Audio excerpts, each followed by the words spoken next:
vision pictures create a landscape of what our Gen 1K goal of 1,000 healthy churches will look like. A future that is made up of healthy communities with empowered leadership that are mission-shaped and impact society. To see this become reality over the next 3 years, we need to continue to build on our significant progress and prioritise 3 areas: developing leaders, mobilising healthy churches, and partnering in ministry. Looking at the second of these priorities, we hope to increase the rate of multiplication of new congregations, support churches to navigate significant crises and move towards greater health and impact, advance engagement in holistic mission for, with and from all peoples and across all generations. We're setting up for a pilot narrative therapy project at Lismore Baptist Church, which is the church that has been reaching out to people who have been impacted by the trauma of the floods. This is a mental health response that we are trialling.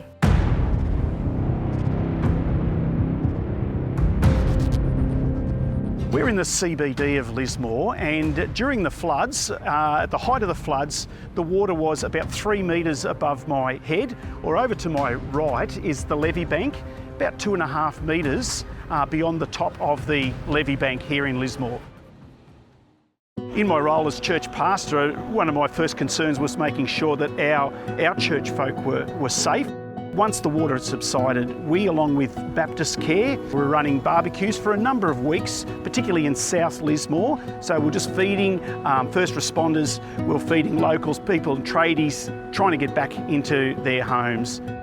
We're finding now that as it looks like somewhat normal, but is certainly far from normal, there's still people who are not in their homes, and we're just looking at opportunities to connect with people with like the Narrative Project, just helping people to deal with the trauma.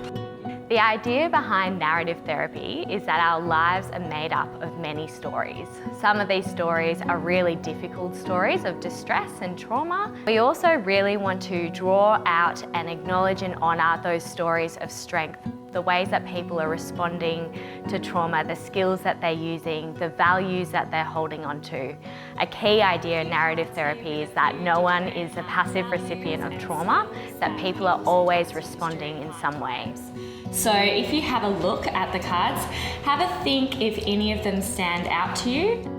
The hope is that through these story sessions, we are providing a safe environment where people can be heard, where they can debrief a bit about the difficult times, but more importantly, where they can really start to see those strengths that they use themselves and that the community used, and also to create a book that honours those skills and strengths, and that other people, even those who didn't participate in the project, if they're having a hard day, our hope is they can open this book and be encouraged to know that they're not alone. At Austinville Baptist Church, we're on the plateau, and we have Lismore down lower and down to the coast of Ballina.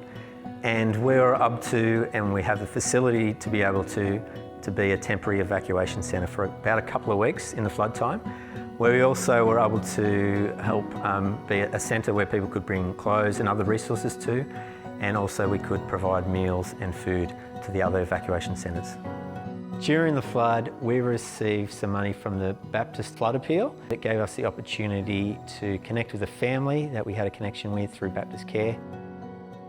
And we're up to reline and repaint their house, and up to do that with part of our youth group as well, which is a really cool project for them to be involved in.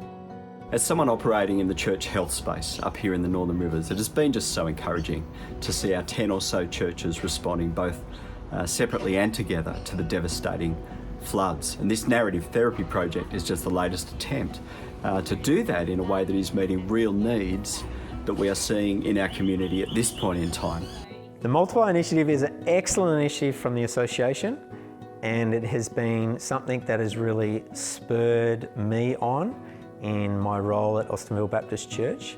The initiative is to really keep important what Jesus says is important, as in growing and multiplying disciples, and then growing and multiplying gatherings of disciples, church planting kind of stuff. So as a network in the Northern Rivers of Baptist churches, there are a group of us who are part of the Multiply Initiative, who do intensives in Sydney And then during the time in between, we actually have monthly meetings where we set goals and plan and encourage one another, keeping each other accountable to those things that we want to do, and pray for one another. Multiply is just this wonderful opportunity to partner together, to support and encourage each other towards health and multiplication. As a region, we are working to be more strategic toward our vision for 30 healthy churches by 2030. We are looking forward to seeing what God continues to do in the Northern Rivers. What if all our churches were healthy? What would change? Health brings life and growth, and through that, multiplication, as new people, cultures and communities are reached and loved for Jesus. What if churches were supported as they grew, shepherded to health in all aspects of their life, and collectively inspired to move forward towards the calling Jesus has placed upon them in word, sign and deed? What if your church could flourish even more than it is? What impact would that have on your community and beyond?